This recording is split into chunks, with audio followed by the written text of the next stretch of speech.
같이 사도신경으로 우리의 신앙을 주님 앞에 고백합니다.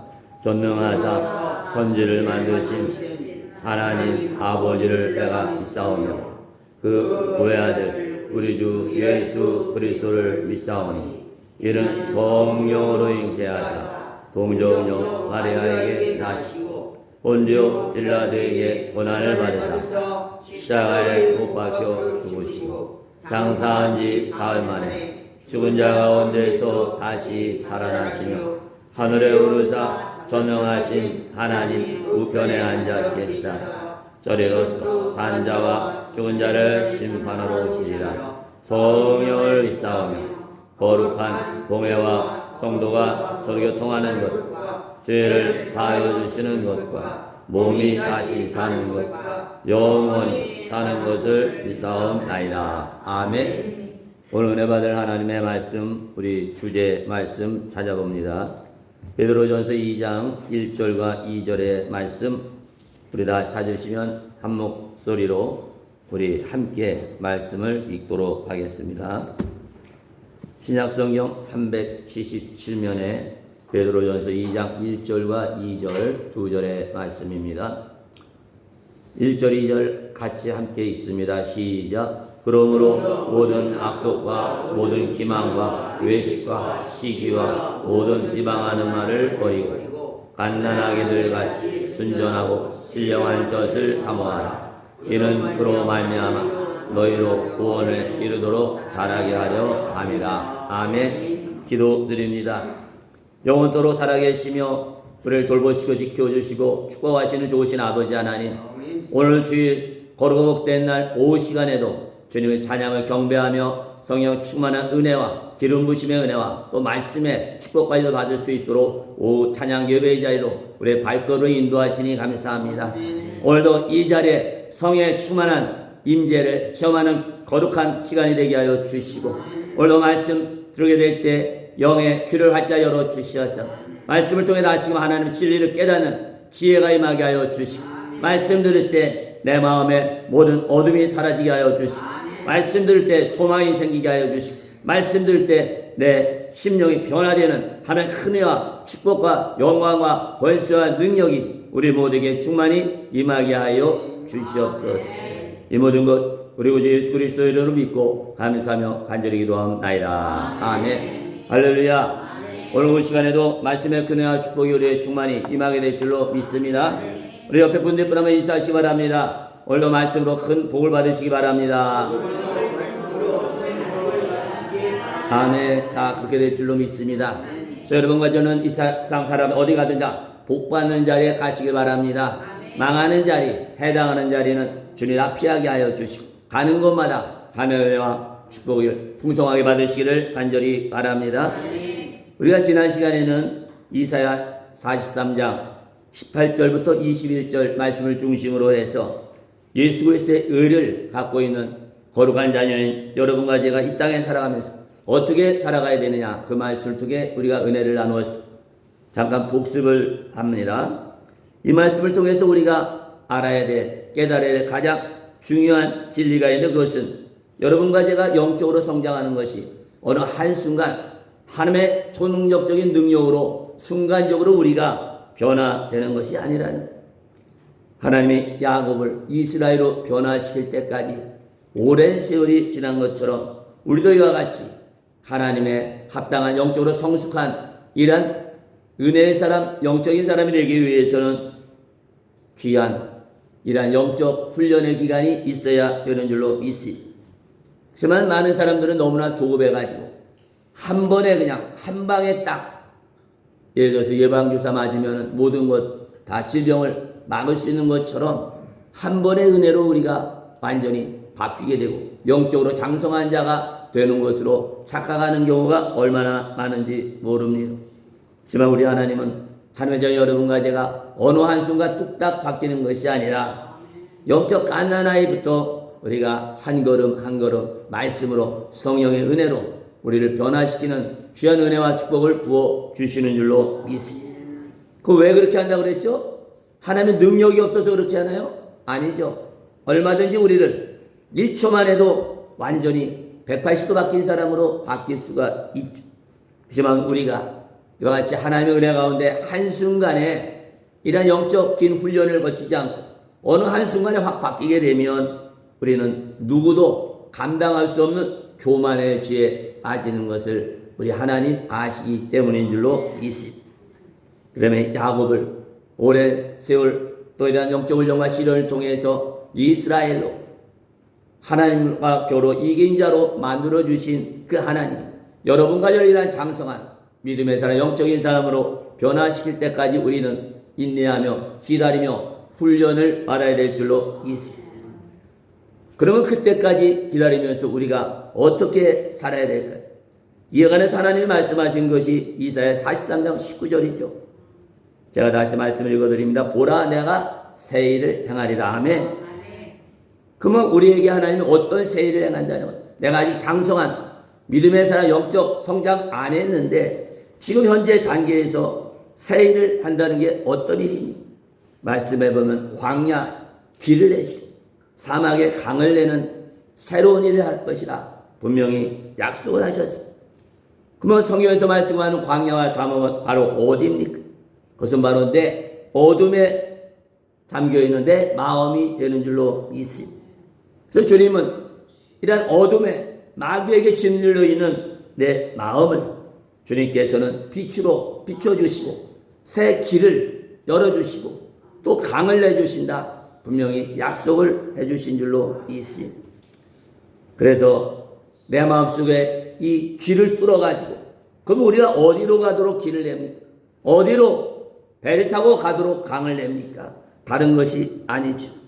바로 생명의 주님께로 가는 생명수가 충만한 곳으로 우리를 인도해 주시는 줄로 믿습니다.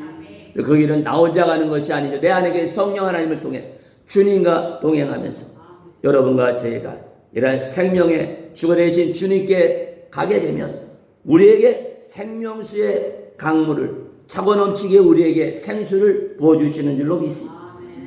우리가 왜 이 생수를 마셔야 됩니까? 그 생수가 우리의 심령 가운데 부어지게 될 때 내 속에 골마 터졌던 상처들이 고통이 아픔이 치료되는 하나님의 회복의 역사가 임하기 때문인 줄로 믿습니다. 여기까지가 지난 시간에 우리가 은혜 받은 말씀에 대한 요약이죠.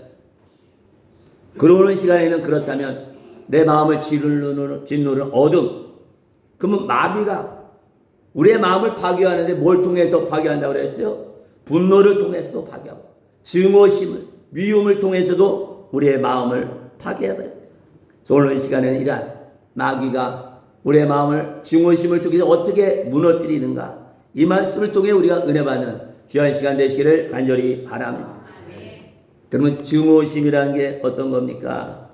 그것은 나에게 상처 준 사람 절대로 잊지 않고 용서하지 않겠다는 이러한 강한 의지를 가지고 있는 굳은 마음이죠.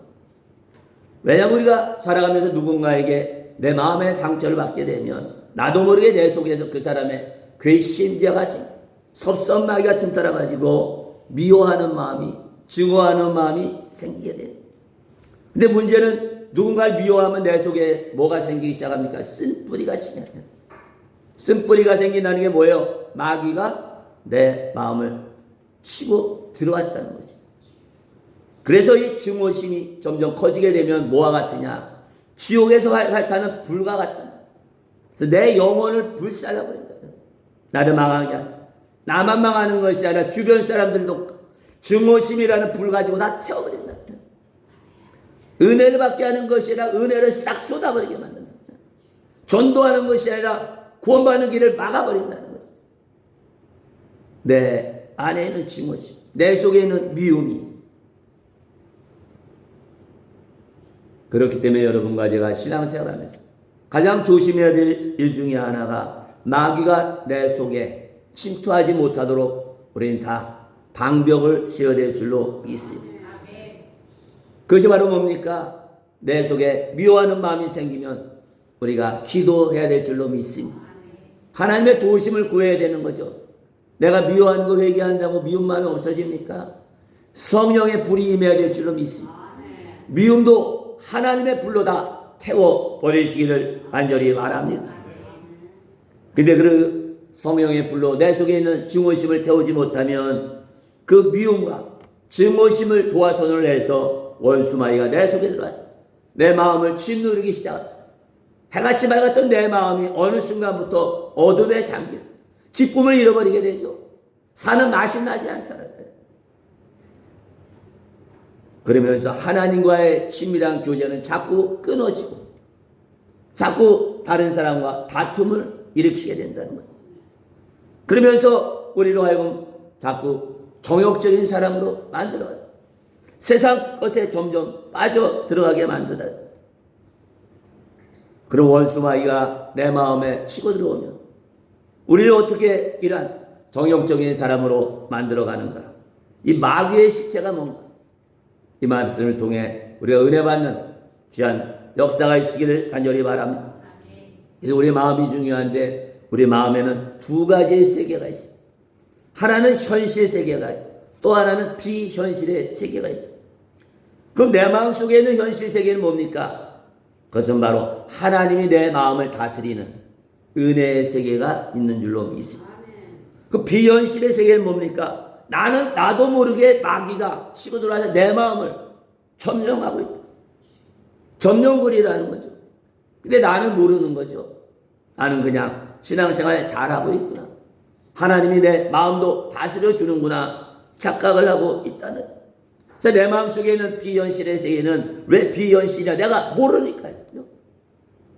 그래서 나도 모르고 다른 사람도 볼 수 있는 은밀한 영적인 이런 세계가 내 마음속에 마귀가 치고 들어오면 생기게 됩니다. 그래서 내 마음을 누가 조종합니까? 원수마귀가 조종합니다. 어둠이 나를 조종한다. 그래서 내 신앙은 점점 파괴되고 내 마음은 점점 세상 속에 빠져들어간다. 그래서 같이 마음에 마귀의 지배를 당하는 이 보이지 않는 세계를 뭐라고 그러냐면 바로 망상의 세계, 공상의 세계라는 거죠. 내가 현실에서 지금 얻지 못하는 것을 이러한 비현실이라고 하는 공상을 통해서 얻으려고 하는, 하나님께 내가 아직 때가 이르러서 받지 못했는데 그거를 내가 인간적인 욕심을 받으려고 하다 보니까 세상 방법을 쓴다. 세상 방법이 뭡니까? 바로 마귀의 유혹에 넘어가게 됩니다. 여기서 정말 우리가 깨달아야 될 것은 내가 원하는 것을 현실 세계에서 비현실 속에서 얻든지 간에 그 다음에 따라오는 것 바로 공허함이 있다는 것을 우리가 알아야 될 줄로 믿습니다. 왜 그랬습니까? 우리는 하나님이 원하는 것을 소유해야 될 줄로 믿습니다. 근데 하나님이 원하는 것은 내가 바라볼 때 별로 내한테 유익이 되는 것이 않고 내가 원하는 것을 하나님이 안 준단 말이에요. 그래서 그걸로 어거지로 내가 가지려고 할 때 내가 가진 것 같았는데 어떻게 결국은 아무것도 없다는 것이죠. 그래서 모든 것을 가진 것 같았는데 아무것도 없는 자. 반대로 하나님이 원하시는 것을 우리가 가지면 어떻습니까? 아무것도 없는 자 같은데 모든 것을 가지는 축복의 사람이 되는 줄로 있습니다. 그래서 내가 원하는 것을 가지려고 별짓을 다 해서 내 손에 딱 쥐면 그때부터는 어떻게 됩니까? 내 마음에 뻥 구멍이 뚫린다. 허무함이 생기고 공허함이 생기게 된다. 그러면 이 비어있는 내 마음을 어떻게 채웁니까? 그것을 채우라고 마귀가 쏙싹거리는데 그것이 바로 뭡니까? 쾌락의 길로 빠진다. 그래서 육신의 쾌락, 육신의 즐거움을 통해서 내 허망한 마음, 빵꾸난 내 마음을 떼우려고 한다는 거예요. 그럼 내 마음속에 현실 세계는 하나님이 다스리는 세계라는, 하나님이 다스리는지 안 다스리는지 뭘로 알 수 있습니까? 바로 내 마음을 하나님이 다스리게 되면 내 마음은 겸손으로 충만하게 되는 줄로 믿습니다. 반대로 마귀가 나를 조종하게 되면 겸손은 사라지고 내 마음속에서 교만이 이제는 쏟아져 나오기 시작한다. 세련 마귀가 내 마음을 다스리기 시작하면 그때는 내가 모든 일이 다 주인공이 돼야 속 시원해. 주인공. 드라마에 나온 것처럼 주인공처럼 마귀는 네가 주인공이야. 오전에 말씀한 네가 주인이야. 네가 최고야. 어디 가든지 네 말을 다 따라야 돼. 네 말 안 듣는 사람은 다 차버려라. 그래서 원수를 맺게 만들어요. 당을 짓게 만드는 거죠.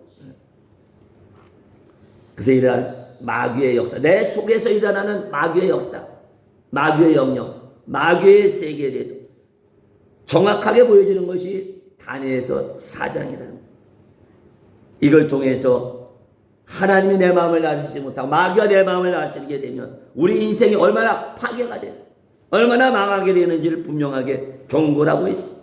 여기에 나오는 사람이 느부갓네살 왕이죠.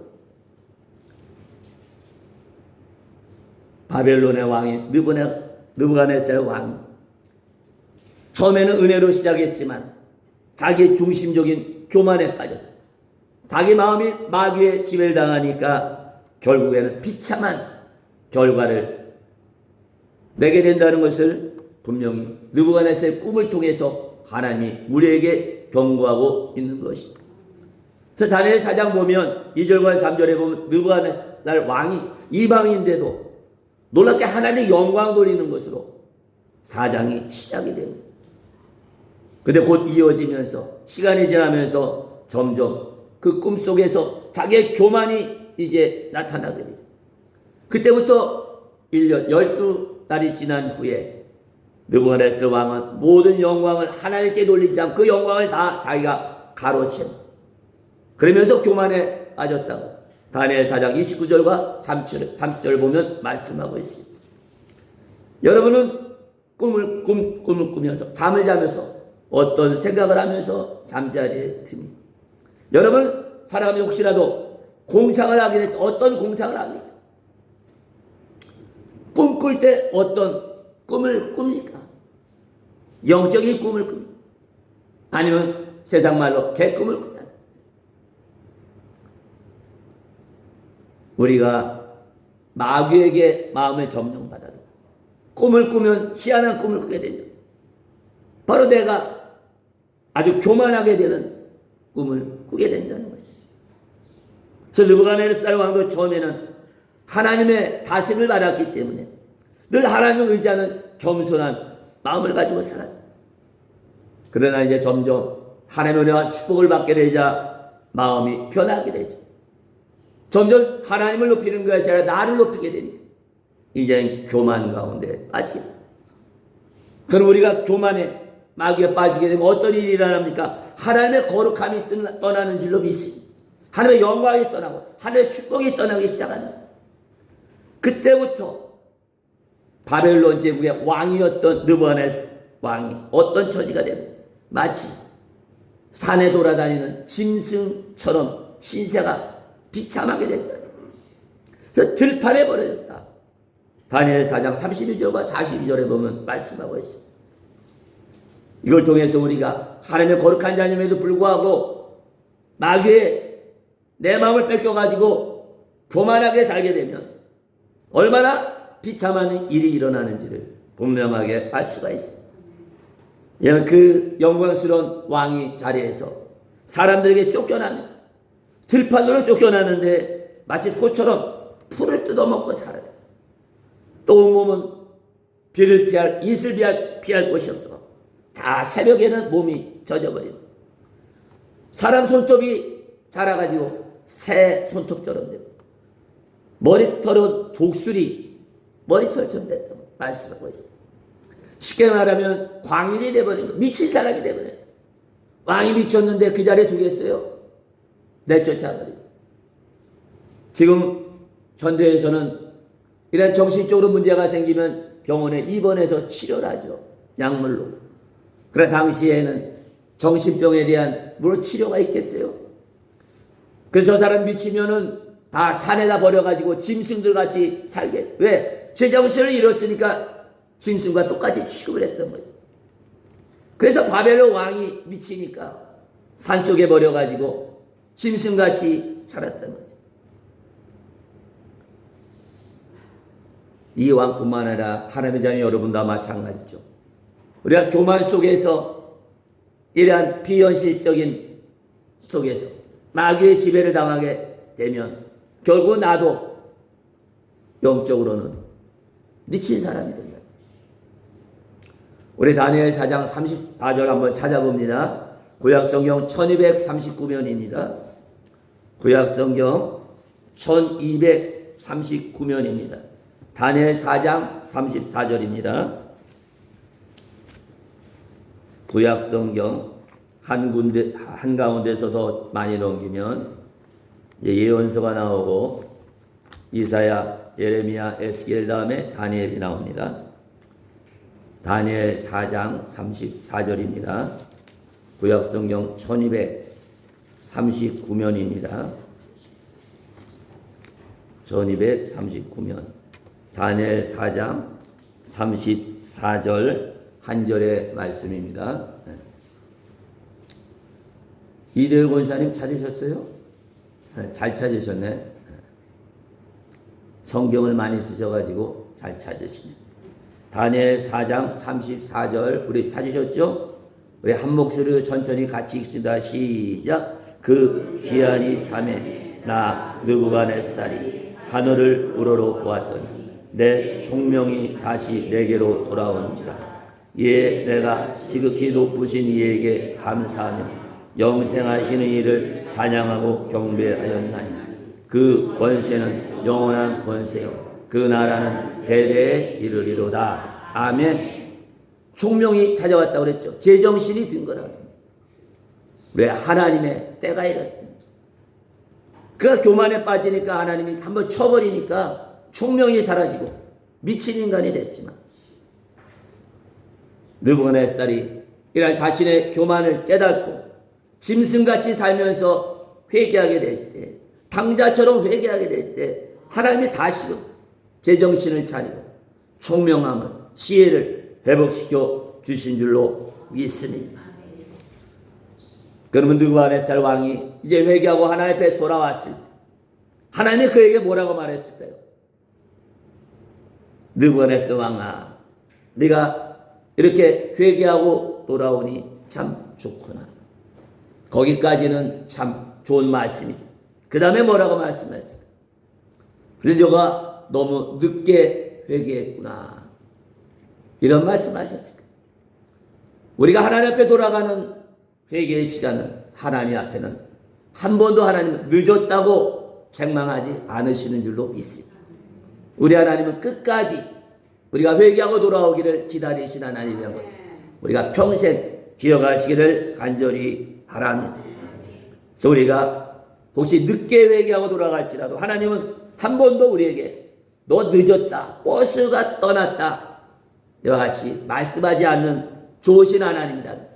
우리에게 다시 한번 새롭게 시작할 수 있는 기회를 주시는 하나님이라는 것 여러분 믿으시기를 간절히 바랍니다. 사실 느부갓네살 왕이 제정신을 잃고 미쳐가지고 산속에 버려졌을 때 짐승같이 살았을 때 다시 자기가 왕의 자리로 돌아갈 거는 상상도 할 수가 없었을 것입니다. 그렇지만 하나님의 생각은 사람의 생각과 다른 줄로 믿습니다. 하나님이 누군가를 쳐서 그를 망하게 했다면 하나님은 그를 치는 순간 회복할 것까지도 하나님은 기획하고 있는 줄로 믿습니다. 여러분 삶 가운데 우리가 혹시 이러한 죄 가운데 빠졌을지라도 회개만 하면 다시 하나님 온전히 회복하시는 그 사랑의 하나님인 것 기억하시고 여러분 늦었다 생각하지 마시고 늘 주 앞에 돌아가는 회개하는 일에 힘쓰시기를 간절히 바랍니다. 그래서 그 밑에 36절에 보면 이렇게 말씀하고 있으면 제가 말씀을 읽습니다.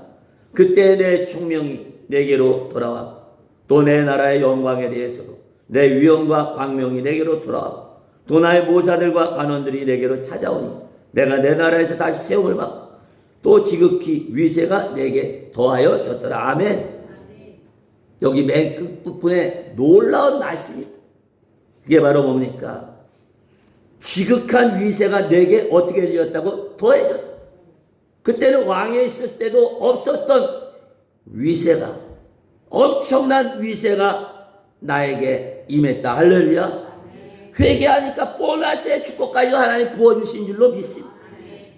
그래서 회개하면 어떻게 해요? 갑절의 축복을 그래서 하나님 부어주신다. 약속을 하신 줄로 믿습니다. 그래서 하나님은 회개한 느부갓네살 왕을 다시 왕권을 복위시킬 뿐만 아니라 지금까지 평생에 한 번도 가지 못했던 놀라운 위세와 권세를 하나님이 축복해 주신 줄로 믿습니다. 오늘 말씀을 마무리합니다.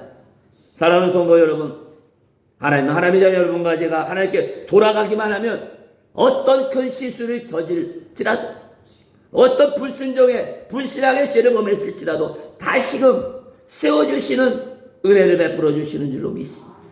거기다 보너스의 축복까지도 보여주시는 그 하나님을 의지하시고 날마다 회개를 통해서 여러분의 삶이 놀 은혜와 축복과 기쁨과 평안이 넘치시기를 간절히 바랍니다. 여러분과 제가 늘 회개하고 겸손한 마음을 갖고 순종하는 마음을 가지게 될 때 하나님 여러분과 저를 위해서 놀라운 일을 준비하고 계시는 하나님, 여호와의 일에 하는 여러분과 저를 위해서 앞길을 준비하시는 하나님이라는 걸 믿으시기를 주의 이름으로 축원합니다. 하나님이 쓰시는 사람이 어떤 사람입니까? 회개하는 사람, 겸손한 사람인 줄로 믿습니다.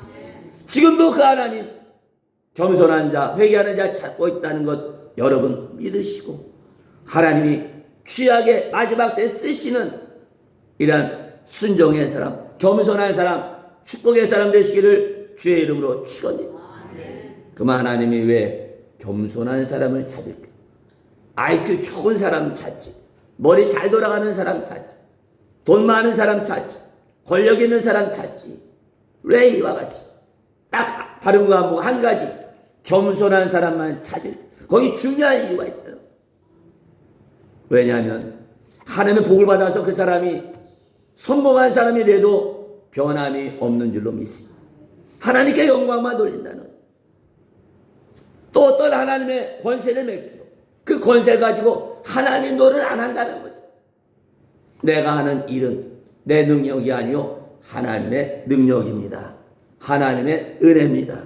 그 고백은 겸손한 사람만이 할 수 있는 줄로 믿습니다. 그래서 하나님이 정말 신뢰할 수 있는 사람이 어떤 사람이냐? 겸손한 사람인 거 잊지 마시고, 겸손하는데 뭐 돈 필요합니까?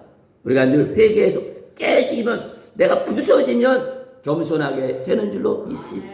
그래서 늘 회개기를 통해서 하나님 가장 기뻐하며 신뢰할 수 있는 겸손함의 사람이 되어서 하는 일마다 하나님이 축복하시고 가는 길마다 활짝 열어주시고 여러분을 영광의 자리에 올려주는 복된 성도들 되시기를 주의 이름으로 축원드립니다. 이 시간에 결단하는 기도하기를 원하는 첫 번째, 하나님 늘 내 신앙과 삶을 돌아보면서 교만한 거 다 무너뜨리고 늘 회개하고 겸손한 마음으로 살겠습니다. 두 번째, 내 삶이 아무리 힘들고 어려웠지만 하나님 다시 시작할 수 있는 기회를 준 거 믿고 하나님만 의지하고 하나님께 소망을 두고 살겠어요. 마지막으로 어떠한 상황에서 제가 하나님 영광을 가로채지 않고 하나님께 영광 돌리며 살겠습니다. 결단할 때 여러분의 삶은 늘 하나님의 돌보시가 인도하시가 축복과 영광이 넘치게 될 줄로 믿습니다. 이와 같이 복음성과 멀고 험한 이 세상 길 간절한 마음으로 찬성하고 뜨겁게 결단하는 기도합니다.